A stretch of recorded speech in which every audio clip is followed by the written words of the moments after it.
and morning or afternoon, I guess, for some of you that are on the other side of the pond. Let me see if we can get this video up. And yeah, all should be good. So again, welcome. Thanks everybody for joining us on this no session.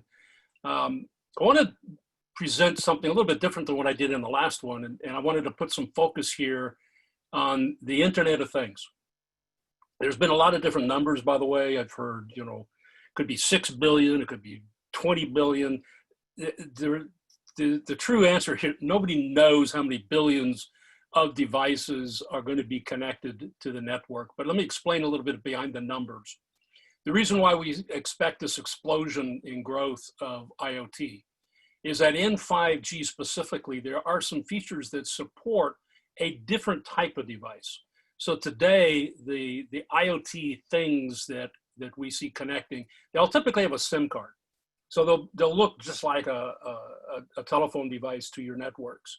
But in 5G, we actually have some features now that facilitate the use of what I'll call unsmart devices. So devices that do not have SIM cards, devices that are very, very small, like small sensors, but they have just enough intelligence that they can connect into a cellular network, or it could be into a Wi-Fi network, or it could be through satellite, or it could be through any other means or method of connectivity.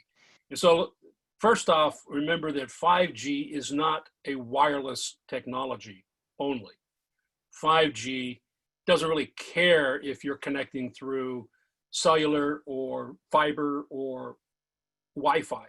So that also is one of the reasons why we see this, or we anticipate this explosive growth of IoT when we start introducing 5G. So I'm going to be talking specifically about IoT and some of the things that not only do we have to worry about, but also, of course, ways that we can mitigate that.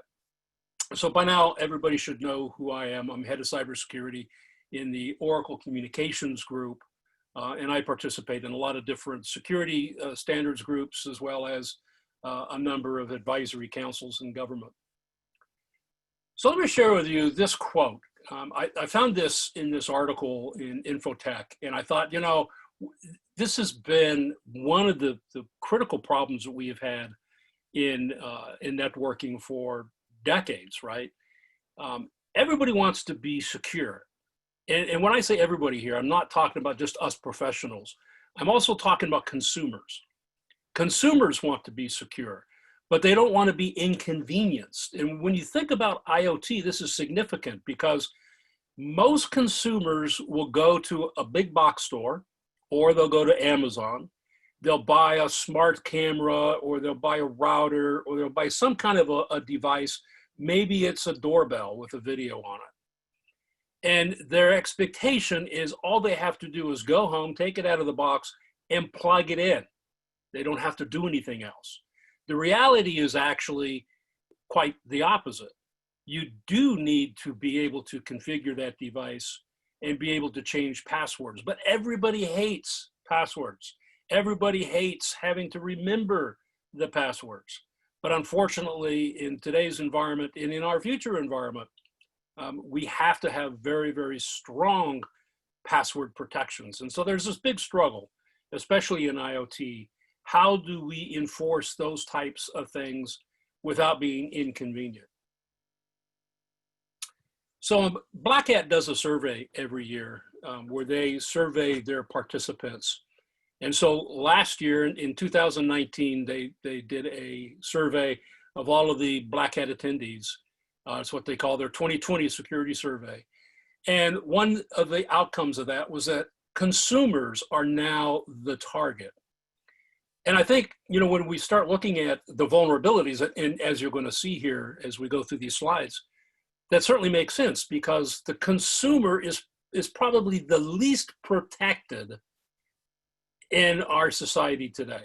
Corporations have gotten a lot better at securing their networks, still not perfect, but they certainly have gotten a lot better about putting up firewalls and securing their networks. Consumers, on the other hand, they're buying more and more and more connected devices. And during these days of COVID, as we all sit here on this Zoom session, they're doing a lot more telecommuting and a lot more teleconferencing, which also has introduced some issues. But let me share with you some of the statistics here from this Black Hat survey. 90% of those that participated in this survey believe that no matter how careful we are as individuals, our data is already out there. It's already on the dark web being sold. And that's because over the last decade or more, we have seen just continuous breaches of every major corporation that exists. Everybody has been hacked, which means all of our information has been acquired and is out there on the dark web. Only 30% actually believe that it's possible for a consumer to protect themselves and their identities in the future. It's just, the attacks are becoming more and more complex. They're becoming more and more sophisticated. And it's more and more difficult for the average consumer to be able to navigate through all of that and be able to set up the necessary protections to protect themselves. More than 3/4 of those respondents, 77%, said that a successful cyber attack on US critical infrastructure will happen in the next 2 years.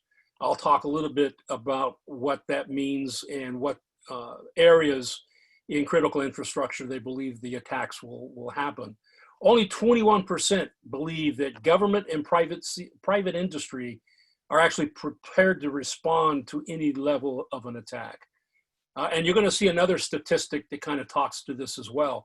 We got a major shortage in the world right now, not just here in the United States, but globally, in cybersecurity professionals. And in fact, last year, when I looked at the statistics, there were about 2.5 million open job positions for cybersecurity professionals. That number this year has doubled to over 4 million. So we have this huge gap in cybersecurity positions.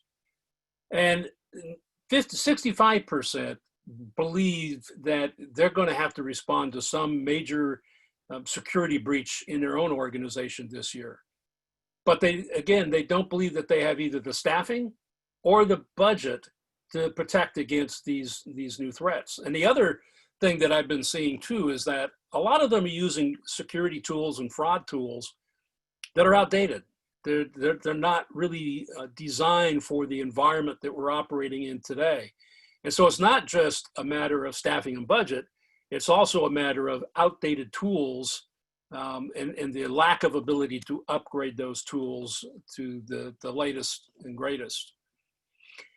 And, this one I'm always torn on because yes, I've got Alexa, I've got Siri, and here I am a cybersecurity professional, but it's not connected. Not quite sure what good they do. But 60% say that these AI assistants like Alexa and Siri are high risk. And certainly we've seen incidents already where these types of devices are being hacked. I'm sure we all cringe when we hear of things like the smart teddy bear that got hacked and was able to talk to its children that were using it. So yeah, these are really, really high risk devices. And for those of you that ever go to the hospital, 38% believe that connected medical devices continue to be a high risk. Think, even IV pumps, they're wirelessly connected back into a nurse's station. And it's not necessarily the device itself and the ability to hack that device and do something, although that is a factor. It's also the fact that that device provides a bridge. So if I'm able to get access to, let's say there's a wireless IV pump in my room, and I'm able to hack into that wireless connection, that device then gives me a jumping point to where I can reach the rest of the network that it's connected to. And that is the significant vulnerability that we see in medical devices. And already we have seen a lot of ransomware attacks on hospitals today. So some of you have seen me present this slide before, and I like this because it kind of breaks down all of these different types of IoT devices and where they fit. And looking horizontally, you see the three major features that we talk about within 5G: this extreme mobile broadband, massive scale communication, and the ultra reliable low latency type services. And then you can further break that down into human to human type communications, human to machine, and then machine to machine. So when we look at just human to human, I mean, this is like your Fitbits, right? And even social networking, they all fit into this human to human, but also public safety. And here we are sitting on Zoom. Virtual meetings have been on the rise because of COVID. And this also introduces a risk dependent upon the platform that you use. When you think about human to machine, this is things like remote surgery, where the surgeon is actually able to control surgical equipment in another room. And by the way, remote surgery doesn't mean that they necessarily have to be in a different location. They actually do remote surgery within the same operating room, where some, I guess, call it robotic surgery, where they're using controllers to control all of the surgical instruments. And so this is a major concern. And look at vehicle to pedestrian. All of these, now that we're moving into this other space where we have, the healthcare issues and surgery and vehicles detecting or not detecting pedestrians, it changes the game, because now we're not talking about a breach being a nuisance or a breach being just a problem, right? Now it's life-threatening, and that becomes a real game changer. And the real thing around 5G, smart cities, machine to machine, industrial automation, even autonomous vehicles, that's the real shining jewel for 5G. This is where 5G is really, really going to play out. We're already seeing a lot in smart cities, for example. Autonomous vehicles are probably a little bit further out. There's still a lot of work being done around that. But vehicle to infrastructure is kind of interesting. And there's actually already some capabilities like this today. We're going to see that increase to where intersections are controlled simply by the presence of vehicles, not through sensors in the concrete, but sensors in the vehicles themselves. I'm sure we've all used one of these machines. The CocaCola has been using these devices in about a third of their market. It was interesting when I was reading this, Coca-Cola was saying that this is not for every market, because believe it or not, they still use elephants to deliver Coca-Cola in some of their markets. So they only had this in about a third of their markets. But I found this kind of interesting because, when they first introduced this in 1976, they actually equipped their vending machines with SIM cards, and those SIM cards actually got hacked, and they were being used for international phone calls. Now, since then, of course, they've fixed that. But at that time, it was strictly inventory control, so that they knew when they had to go fill up a vending machine. But today, they actually use analytics in these machines so that they can look at different trends by demography and understand what flavors are most favored in which geography that their machines are located. So it provides a lot of analytics information, and also even in some cases, they use facial recognition as well. So I talked a little bit about smart cities. What exactly is a smart city? So certainly you have smart buildings, and this is not new, by the way. Many, many years ago, when I was in the interconnect business, we were actually installing in five-star hotels sensors in every single guest room that were tied into the phone system, so that when you entered into a room, that room was then shown as occupied, and it would allow the air conditioning to turn on and the TV to work and so on. Today, those systems are tied not through the PBX, but through the rest of the building systems, whether it be the environmental or a variety of other different systems within the building. So it's used for everything from the facility maintenance to energy management, and as I mentioned earlier, even occupancy. And then he has smart health. In the last 3 or 4 months, telemedicine has really taken off, where you no longer go to your doctor's office for an appointment, but you meet them on an application like Zoom. And so we're seeing a lot of telemedicine, but also even asset management. Think today, as we're going through this COVID experience, the ability to track where are your ventilators, where are your supplies that are needed, like masks and so on. So all of this is a part of the smart health.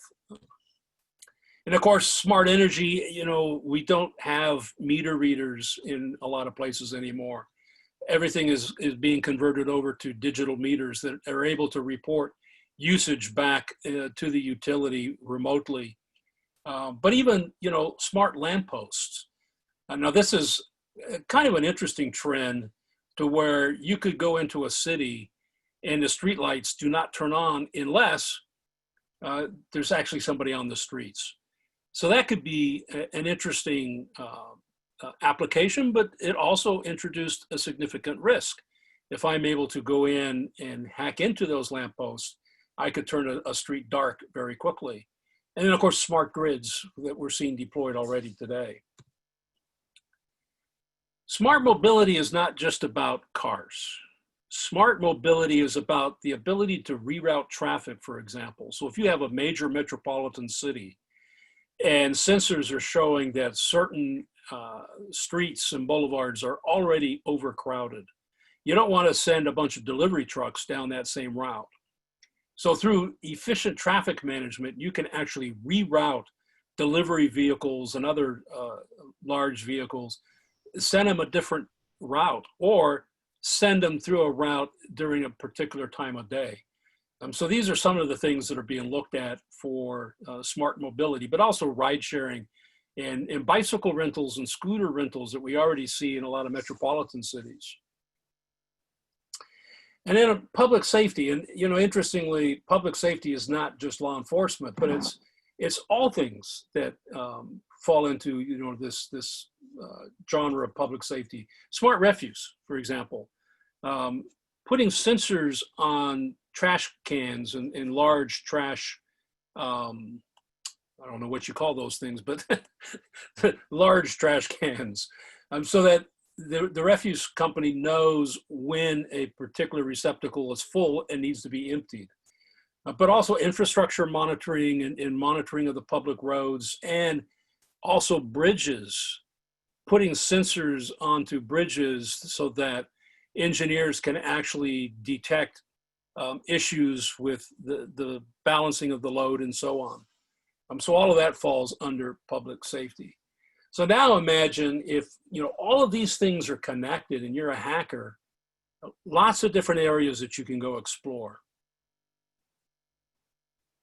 The big target, though, as we said at the very beginning, the consumer is a target. And now we look at the smart home as becoming the major target in IoT. And most of that is because, look, you buy these smart televisions, smart speakers, you get locks, irrigation systems, you might have connected appliances, even smart light bulbs, and they're typically not interconnected. They typically connect to your home Wi-Fi system to be able to get to their connectivity. That means that they're probably not protected either, because you buy a smart light bulb. How do you change the default password on a smart light bulb? Nobody's going to do that. They simply plug it in and away it goes. But home controllers do provide a level of security that most folks should be looking at. And so I always tell people, if you're going to do a smart home, make sure everything that you install is connected to a controller. Because through that controller, then the controller provides connectivity into your home router.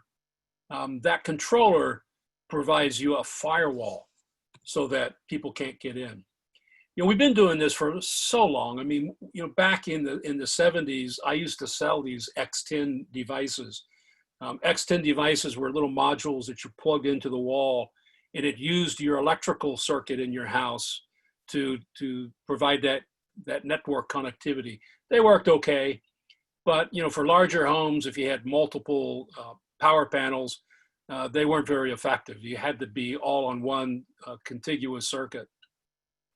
These have since been replaced. Zigbee and Z-Wave are new wireless technologies that are probably the most popular. So a lot of devices will connect directly to Wi-Fi, but you should use devices that connect directly into a controller. But note that not all controllers are equal. Some are better than others in terms of what kind of security they can provide. And this is another reason why consumers are such easy targets, because consumers don't understand a lot of the technology. And so therefore, they're not going to be able to grade or evaluate different controllers or which ones are better than others. There are discussions going on about some kind of a certification or some kind of a label on those devices, kind of like the UL label. I'm not a big fan of labels because as I watch consumers go shopping, I never see anybody looking for a label, right? They look at the price tag. That's usually the only label that people look at. So let's talk a little bit about these insecure devices and how they can provide a pathway into other parts of your network. Security cameras are the biggest target. We've seen a number of security cameras by different companies and routers, by the way, that are currently being hacked. Even smart televisions now are being hacked, and they're being used mostly for denial of service attacks. We talked a lot about smart cities and utilities already, and we see this as a substantial threat and major target, especially for nation state attacks as we start moving into 5G. But even in 4G, by the way, this is a major target. We're still, every car now is connected, and it's not just 5G. I mean, used to it was just your high-end vehicles would have some kind of cellular connectivity. But now when you go to buy a car, regardless of the price tag, they're all connected. And somewhere, I think it was in Statista, I saw a stat where by 2020, more than 90% of all cars would have connectivity. And it's not just for self-driving. Everything in the car goes through that wireless module. So the vehicle will have a module in it that provides that connectivity, and everything from the entertainment system to the navigation system to the diagnostics of the vehicle itself all connect into that module. So if you get access into that module, which it's been demonstrated is quite easy to do, you then have control over everything within the vehicle itself. You saw a demonstration of this with Jeep a few years back. There's still a lot of vulnerabilities in those systems, but it's getting better. And of course, we talked about medical equipment. Medical equipment continues to be woefully behind in security standards. And we are seeing today, if you look at some of these ransomware attacks that are happening on hospitals, the way that they're getting their access is through these different medical devices that are connected, like I said, the IV pump, connecting into the nurse's station. They don't want to connect into the IV pump itself. They want to use the connection that it has to be able to worm their way into the rest of the hospital's network. And that's why these devices are so critical for security. So I've presented this before, but I wanted to bring this back up again because we continue to see a lot of attacks that are being performed around IoT, and it's around exploit vulnerabilities. Not enough tea this morning. It's around vulnerabilities that have been around for some time that are not new. They've been documented, and there's actually CVEs out there, but they continue to reuse these, or they evolve. And so we're seeing already some new variants from some existing vulnerabilities that are still unaddressed by a lot of developers. And I guess the best example of that is Mirai. Mirai was a botnet that came about a couple years ago And we have since seen Mirai evolve into a whole bunch of different variants. So for example, Masuda, there's been over 400 incidents of this particular variant where they actually took the Mirai botnet code, they modified it, it became Masuda or Awari or Wicked or IoT Reaper. And these are being used today in the wild for denial of service attacks. And they're being used against devices that we all use, like routers from Netgear and D-Link and Linksys, cameras, and even smart televisions now are all being compromised. And Kaspersky actually said last year that about 20% of the malware that they're seeing being downloaded to these devices are all based on these Mirai variants.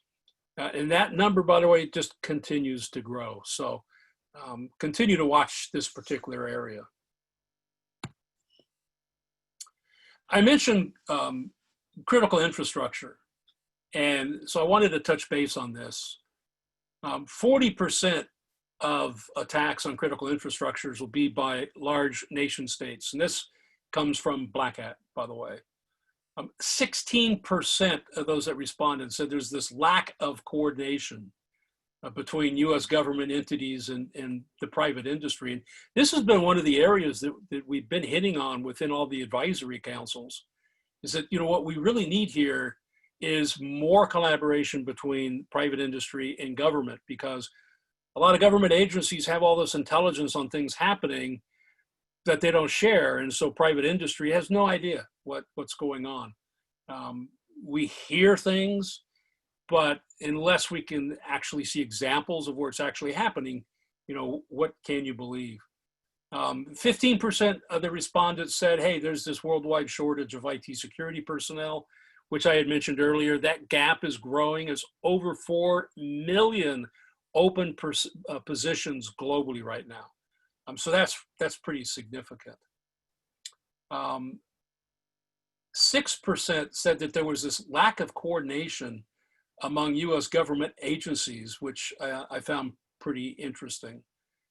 So anyways, this kind of breaks down where we're seeing all of these attacks. 9%, by the way, said that the attacks would be financially motivated, organized criminals. And we certainly see this in fraud today.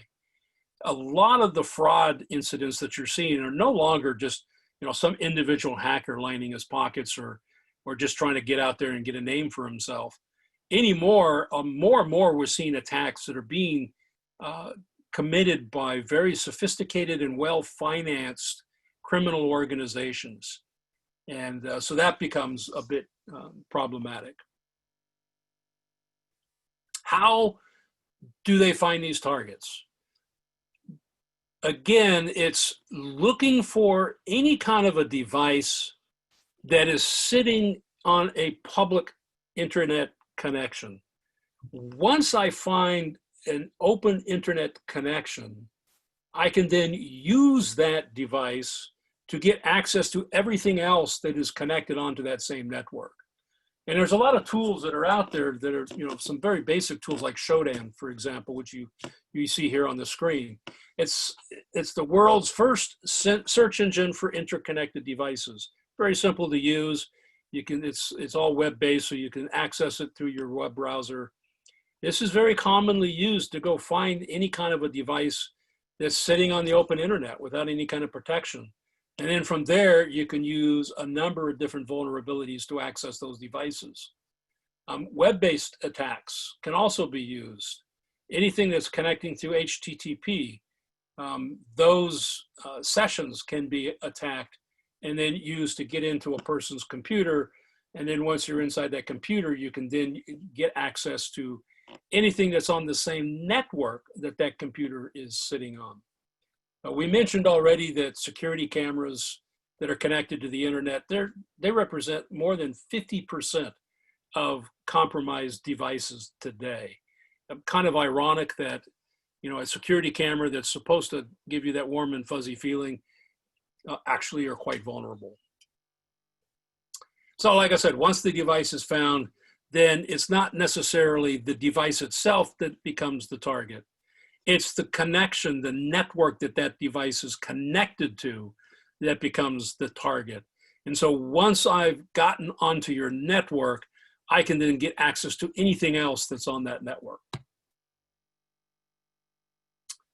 Now, there is something that's called the Open Web Application Security Project, or OWASP. Now, this is an online community. They create, tools and articles and documentation on technologies for securing web applications. So this is a great source. You're going to see in here things like broken authentication, so passwords, insufficient logging and monitoring on a particular network, or using components that have not been patched and have known vulnerabilities. All of these things, I mean, we've been talking about all of these for so many years, but they continue to be a problem. So devices that are accessed through mobile phones and web-based applications, these are targets. And once an attack happens, what can an attacker do? So if an attacker, for example, gets onto my home router, what exactly can they do? Well, one such attack actually showed where a bank account was taken over when they were able to get attached to a thermostat. So one of these popular thermostats you buy at the hardware store, it connects into the internet through your Wi-Fi. They were able to get access to that connected thermostat, which got them access to the network in the house. And they were then able to, when they got onto their laptop or their mobile phone to access their bank, they were able to get their banking credentials and do an account takeover on their bank. So that's one example of how all of these things take place. But let's say you're not a hacker. Let's say that you don't have the propensity to be a hacker, but you do want to be able to take advantage of some of these vulnerabilities. Well, so the great news is, depending upon your point of view, could be great news or bad news, you don't have to be a hacker to be able to go do all of this. You can go to Shadow Broker, $23,000 per month, and you'll get a data dump of all kinds of different hacking tools and packages that are stolen for the United States government. A lot of hackers do this because it saves them from having to go code these exploits themselves. So these are already known tools. They already work. They work on existing vulnerabilities. So $23,000 per month is actually kind of cheap. I mentioned Mirai. Let's say I want to go launch a Mirai attack, but I don't want to spend the time to go infect a whole bunch of different devices. So I can go get Mirai for rent. I can spend $3,000 and I'll get access to 50,000 infected devices. Or for $7,500, I can get access to 100,000 infected devices. And we're seeing this, these rentals and the prices, by the way, are actually increasing as these different variants become more and more popular. The outcome of those, by the way, Mirai is typically a denial of service attack. Now there's Diamond Fox.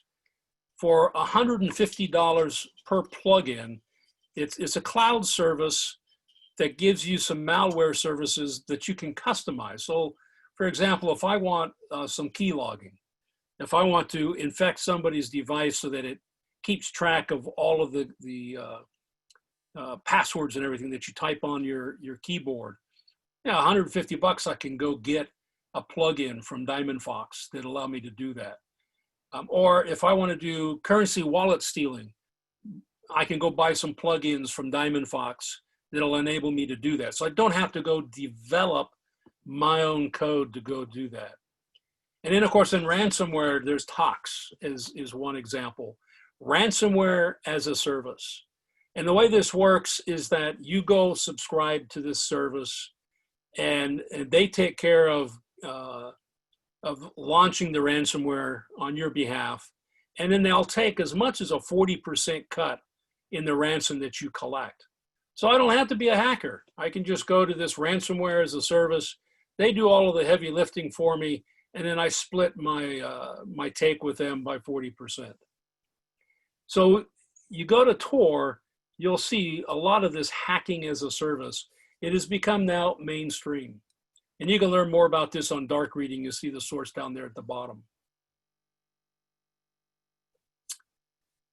So how does a company address cybersecurity? And it typically runs into this cycle where, you got to identify the threats, identify the vulnerabilities within your own company, assess the risk within your own company, develop some kind of a contingency plan, and then respond to incidents. It's become more and more difficult, however, because just identifying the threats and the vulnerabilities has become more and more difficult. So this is just a very simple process, and it should include these 5 different steps. There's lots of threats, and my goodness, they're multiplying every day. I used to have a feed that came into my email on open threats. I no longer do that because I just can't keep up. I mean, it's literally hundreds and hundreds and hundreds a day that would come in on my email. You got to have analytics. I mean, if you don't use analytics, you're never going to be able to keep up with the attacks. So identifying the vulnerabilities and possible incidents, analytics and machine learning have become very, very key, both in fraud and in security. And your response plan, I was just having this conversation in the GSMA over the last several weeks.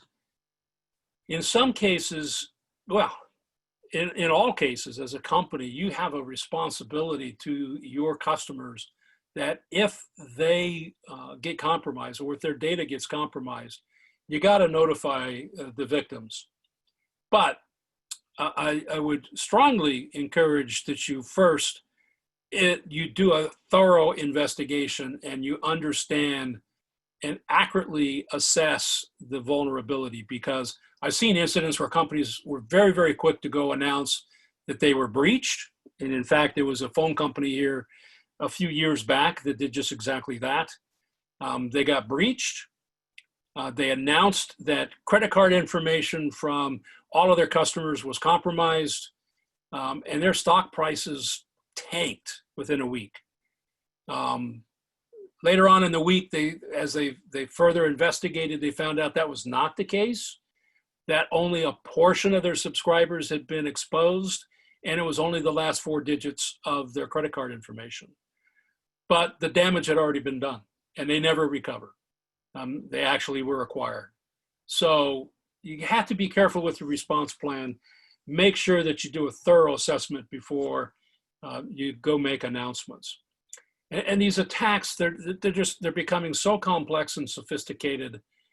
No amount of budget's going to address all of the threats out there, especially the unknown threats. But you should have a good, healthy budget to go address fraud and security in today's world. It's no longer a matter of if you get attacked. It's now a matter of when were you attacked and what was the exposure. So everybody wants to know, what as individuals can we do to protect ourselves? Well, so number one, I said at the beginning, we don't want to be inconvenienced, but use strong passwords. And if you go buy a device, change the default password, because 9 out of 10 attacks, the first thing that they look at, what is the default password on an IoT device? You can go look it up on the internet. So that's the very first thing you're going to try if you're trying to hack into devices. You try the default password. And 9 times out of 10, nobody has changed the default password. So if you go buy a connected lock or a thermostat or whatever device you buy, change the password before you connect it to your network. And don't use a 3-digit or a 4-digit password. Use at least 8 characters and a combination of numbers and special characters. The longer the password, the better off you are.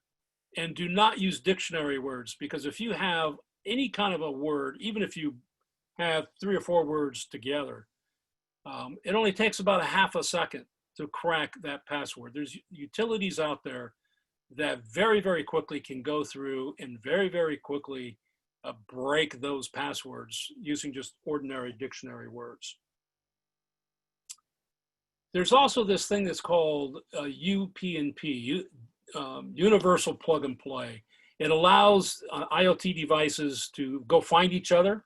So once you power it on, you connect it into your network, it goes and it finds other devices on the same network so that they can all talk to each other like a controller. Disable that. This is used by hackers to gain access to other devices on your same network. So when you install it, allow it to go find the other devices and then turn it off. Because again, this is a way that hackers can then go find other things connected onto your network and attack those. Create a separate network. You know, your router should have the ability to segregate your traffic, but maybe even have a separate router to where your work network is separate from your house network. So all of the devices running in your house are running on one network separate from your more critical work network. That principle, by the way, that separate network also applies into businesses, and I'll talk about that on the next slide. Update your firmware, you know, so here's where it becomes an inconvenience. But if you've got a connected home and you've got lots of devices, get out a piece of paper, list out all of the connected devices that you have in your home, and look at what level of firmware, write it on a piece of paper, the level of firmware that's on all of those devices. Create a log. And then regularly look to see if there's a patch or an update to that firmware for those devices. It's absolutely critical to make sure that all of those devices get regular software updates and that you actually load those updates. And then if all else fails, unplug it. You know, if you're not going to use it, don't leave it connected. Even on your smartphones, like on my phone, I do not leave Wi-Fi and Bluetooth turned on. The only time that those are turned on is when I need it. And as soon as I'm done, I turn it off because that becomes an attack surface as well. So it's not being used, turn it off. And if you're a business, what can you do to protect your networks? Well, I guess we're going to see two things at once. Number one, isolate all the IoT traffic from the rest of the network. And in 5G, there's this concept of network slicing. Use a separate IoT network slice for all of the IoT traffic so that you can isolate all of that traffic from anything else in your network. Even in a small enterprise, separate all of the traffic from IoT things, devices, from your voice network, from even your computer network where you're doing email and those types of transactions. Keep all of those separate. And of course, monitor some more. But anymore, we can't use static monitoring or fraud systems. You've got to now include analytics. The systems out there that are static, that where you put in KPIs, for example, they're just no longer effective. And as I said, attacks are becoming so sophisticated and so complex. The only way to find anomalies today is through machine learning and AI. And if you've got a factory or major commercial devices connecting into your network, require those to meet certain security standards before they can connect into your network. Especially if you've got like major corporations and factories that are plugging into your company network. I would have within the contract that all of those devices have to meet very stringent security standards. And maybe you don't tell them what security standards, but at least make them demonstrate that the devices do meet some security standards. And don't allow an IoT device to initiate a network connection directly.